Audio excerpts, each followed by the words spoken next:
Hello and welcome to Hashtag Heltzel. I'm your host, Zach Heltzel, the namesake of the program. And if you've not tuned in before, and you're probably not even tuning in yet, but you'll watch this later because we'll post these later if you do that. We talk about stuff that trended on Twitter this week. I am an expert on the subject because I am addicted to the website. I've amassed 7,000 followers, including people you may have heard of, though probably not. I don't know. I don't know you. I don't know your life. But let me see. I'm still not up here yet. I can't see myself, so it's a little hard to put other people on camera. But can anybody in the chat tell me if I'm on? Do you see me? If you're in the chat, please tell me you see me. Let's see. 'Cause I'm going to bring people on today. This week we're doing something different. The last 2 weeks we had guests. This week we do not. And this is for a very particular reason, I might add. We do not have guests simply because I did not want them. Because I've been encouraged by ONcam and the people in the club, and I feel like this is a great idea, that we should have audience members. And that's it this week. I couldn't get anybody who was really, really, like, keen on coming on. So I was like, F it. I want to talk to you because people have told me that I am unapproachable, and frankly, I think that's a load of baloney. So I want you to approach me. Okay, I am on. No one can see me, I can't see anything, and I also can't see my live users, so I can't bring anybody on the show right now. So I'm just going to talk and see if this ends up working, and then I'll bring on live audience members. We good? This entertaining? Wonderful.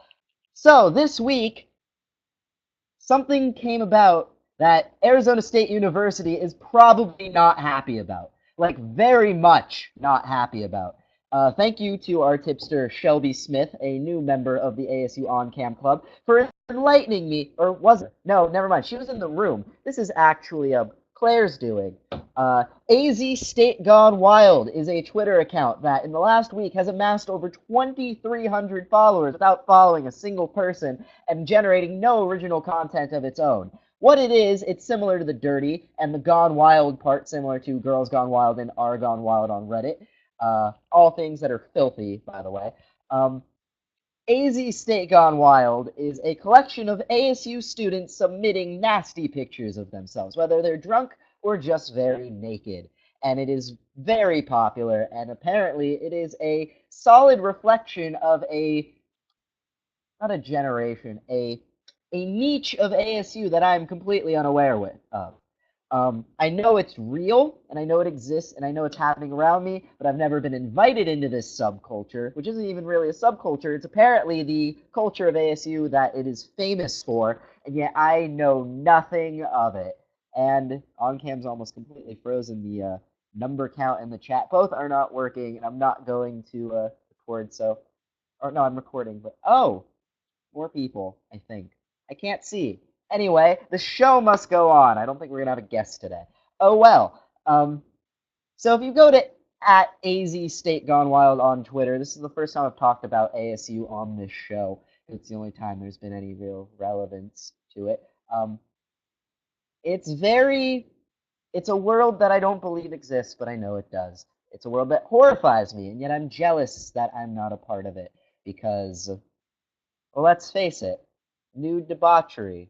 Everybody wants that. Everybody loves it.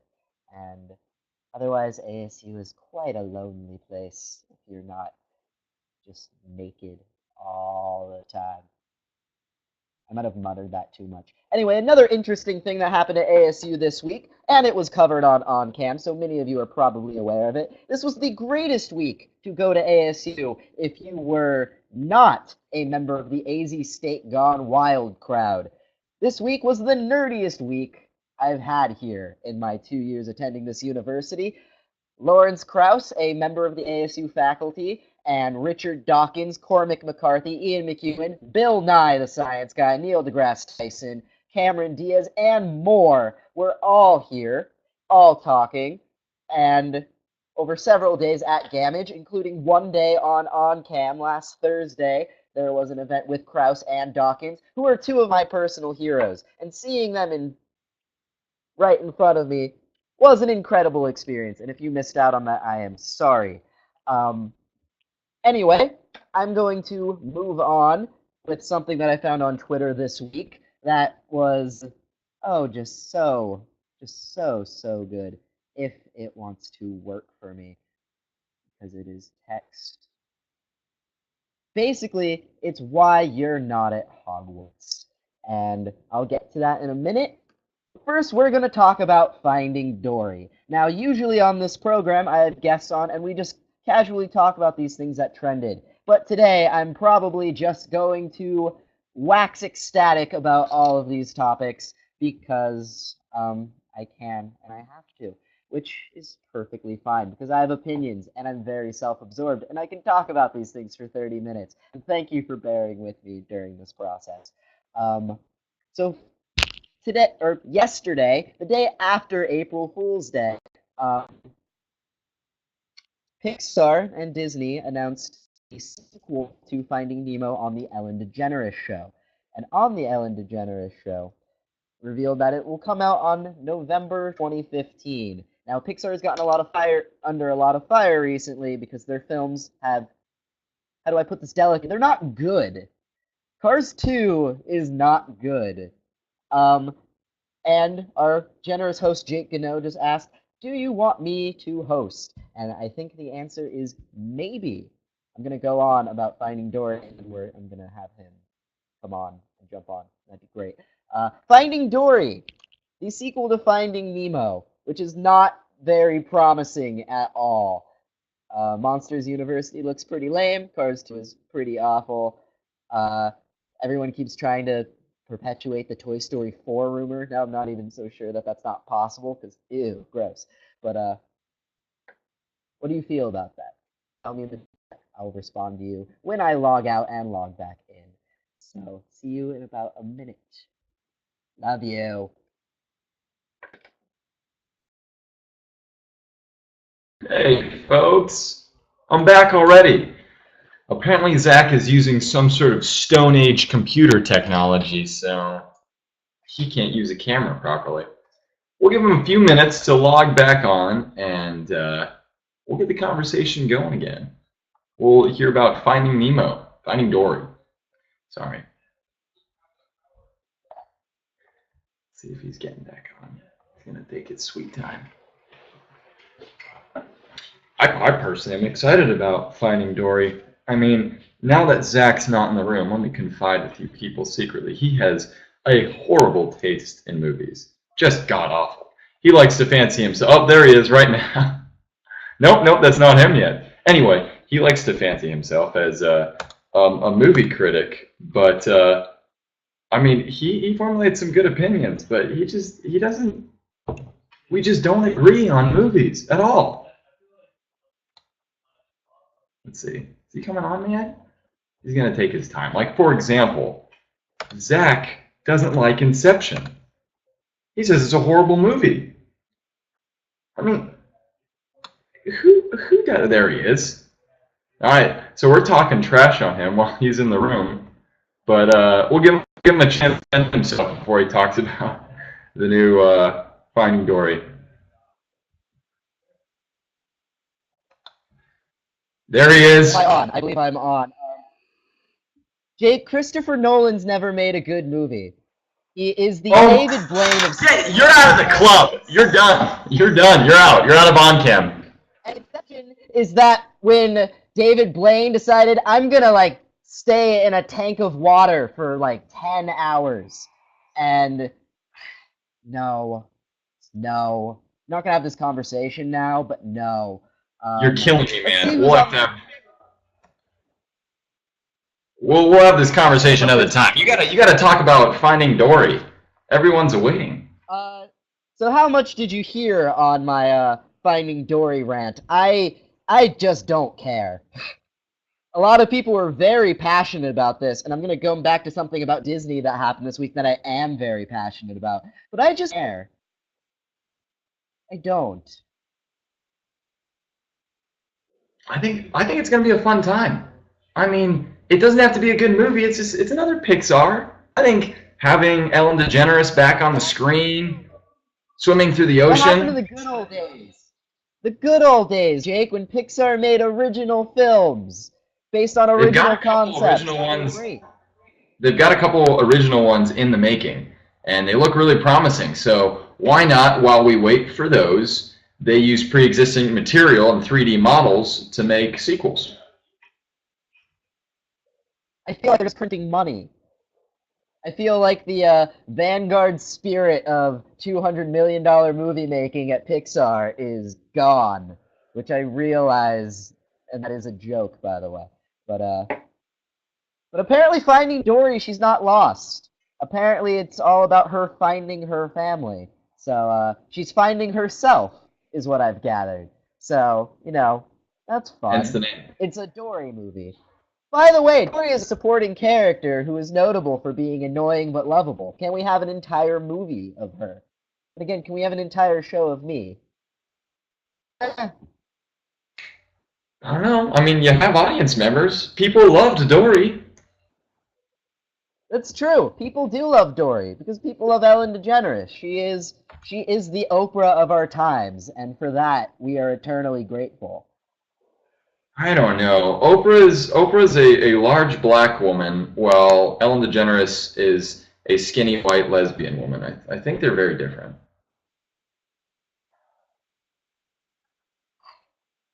Okay. Anyway, next topic, leading from fake oceans Take it to away. real oceans. An article on the Daily Mail today featured Eric, 22, life as a merman. He swims underwater in Florida wearing a latex tail, despite wide-eyed stares from the local fishermen. He is featured on TLC's My Crazy Obsession and says, "It's a lifestyle, it's a path in life that I have chosen." So I want to talk about Eric Ducharme, the 22-year-old Floridian who swims around.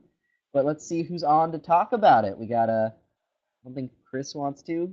Shelby, I mean not Chris. Yeah, actually, Chris, Jake, I mean Shelby, all the usual suspects, as well as Jed. Jed, would you like to come on? Please go to the chat box.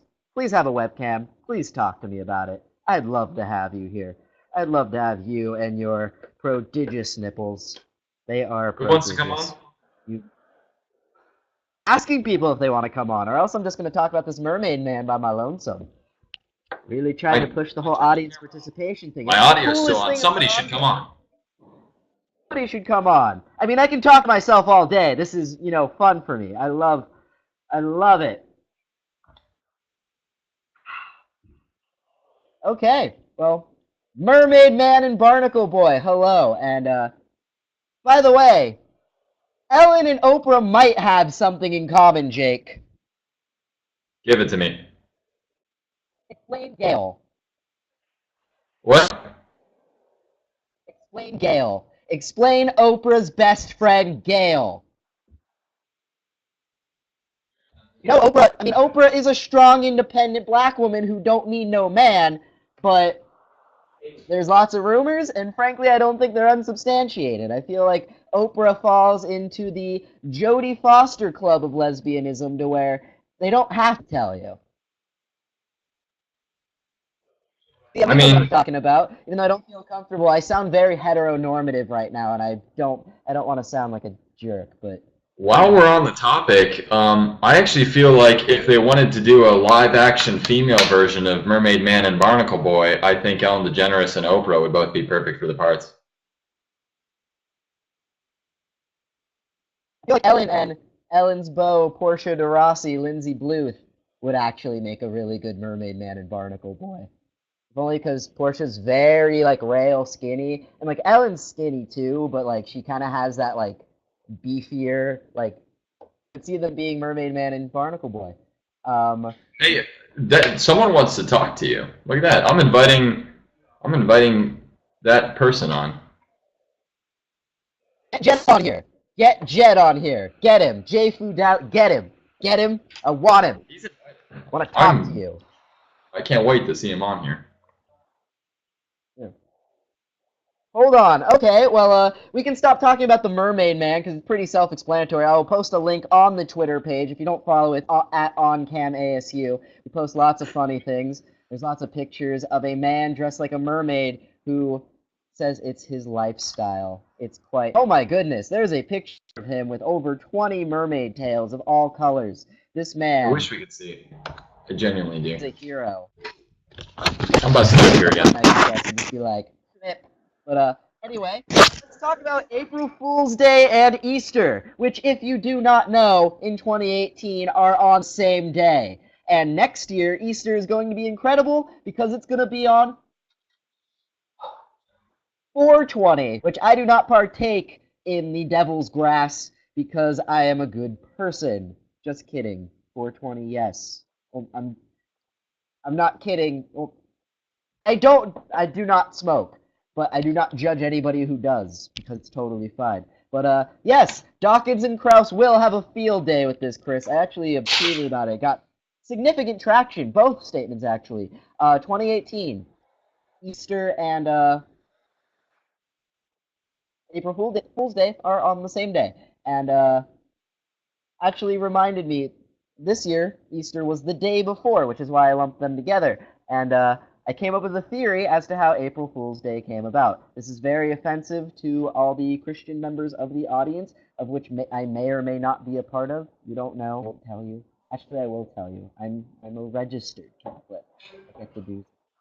But I won't tell you any more than that. But no, March 31st. I'm Jesus, I rose from the dead. La la la la. April Fools. Just kidding. And that's where we get the term. Anyway, Easter. Pretty lame holiday. There was a couple places I wanted to go to on Easter that were closed for Easter, and that just made me sad.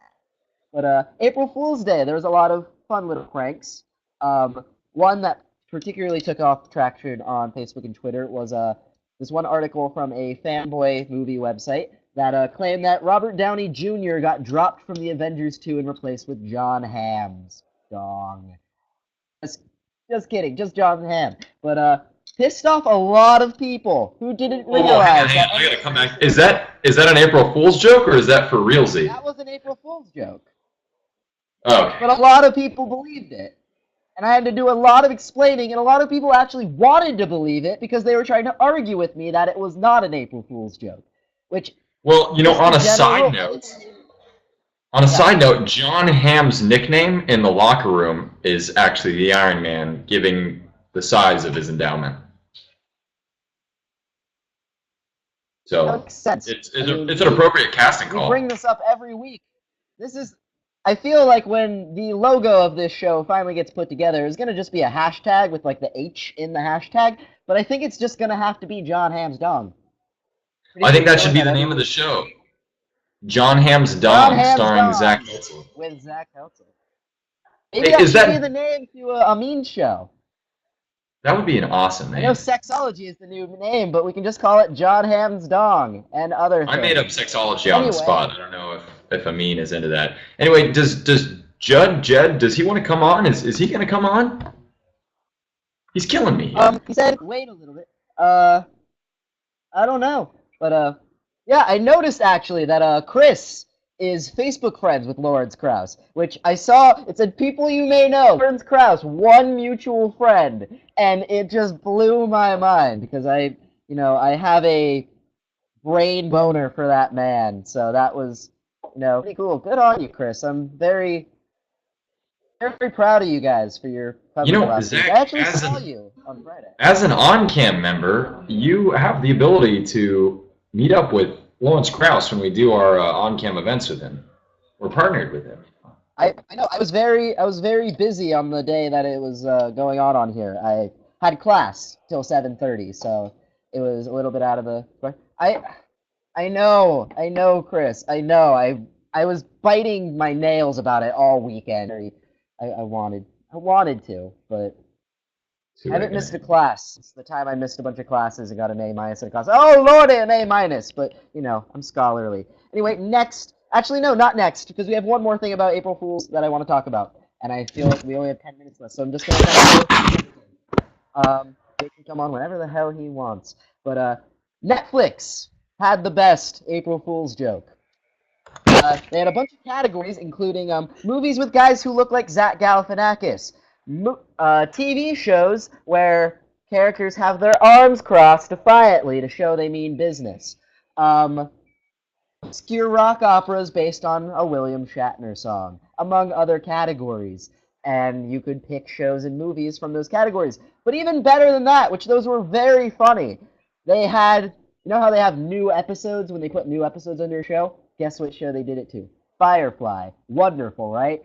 A lot of pissed off people. Very funny. Go Netflix. Can't wait till Arrested Development in May. Watch House of Cards if you haven't. Did you just say Firefly sucked? I No. If I didn't respect you, I'd flip you off right now. But I hope you're just trolling me. I'm moving on. Speaking of awful people like Chris, North Korea. North Korea said today that they are ready to attack the United States, and they are promising to do so. Will they? Or are they just trying to get money to fund their very poor country with the threat of nuclear wars? I don't know.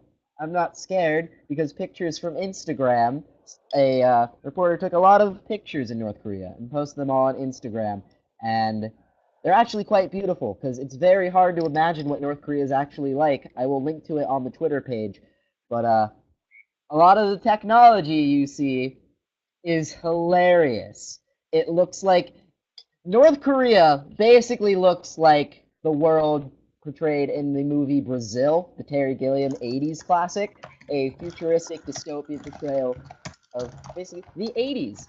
And it is it's absolutely fascinating. I can't show you, but it was something that got tweeted a whole bunch on my timeline this week, and I think it's really worth seeing. It is I'm not really one of the Instagram faithful. I find it to be a silly website, but it finally shows worth. They are staggering images, and North Korea is something we're probably going to talk about a lot because there's a good chance. Actually, there's not a good chance. There's a very minuscule chance that many of us will die because of them in the next couple weeks, and I hope that doesn't happen because I will be put on hold.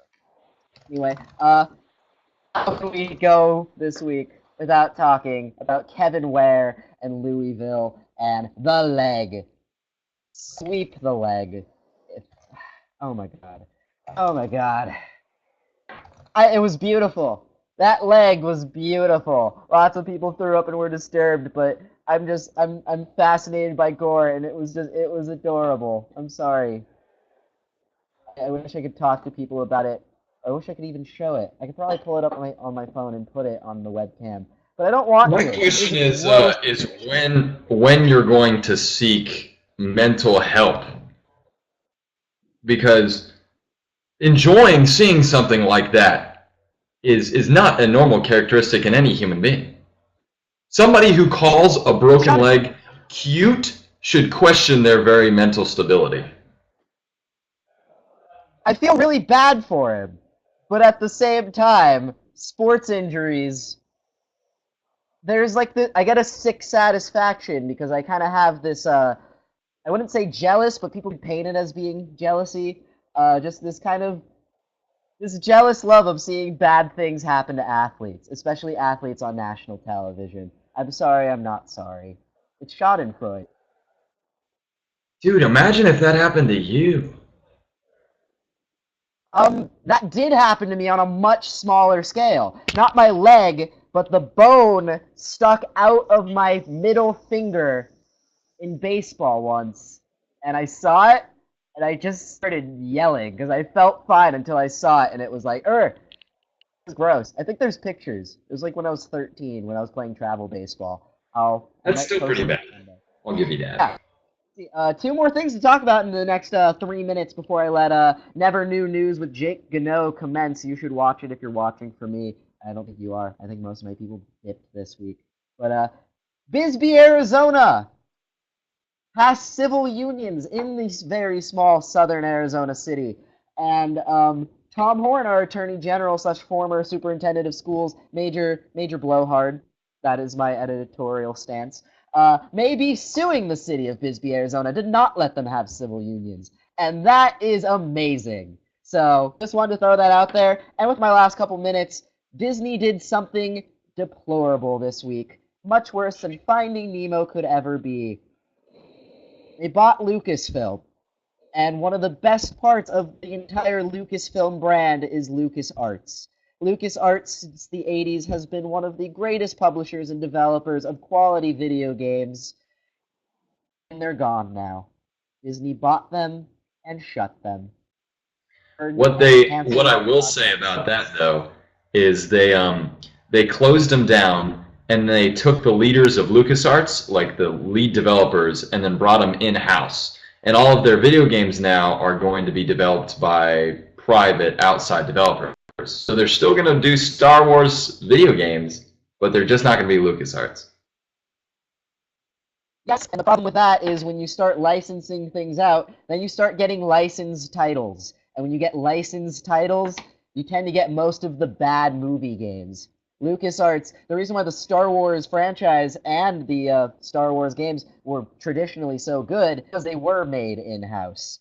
And games that were canceled include the excellent-looking Star Wars 1313 and Star Wars Battlefront 3 was also rumored to be in development. So F them. And also F them, because what does this mean now for the future sales and the availability and the ownership of the IPs such as Day of the Tentacle, Grim Fandango, Monkey Island? Ugh. And that is it for hashtag Heltzel this week. That is our impromptu eulogy for one of the great gaming companies. Yes, Battlefront 1 is awesome. Battlefront 2 is even better. Stay tuned for Never New News with Jake Gano. I'm Zach Heltzel. I hope you enjoyed this week, enjoyed my voice. I had fun. You should have had fun too. We'll see you next week with lots of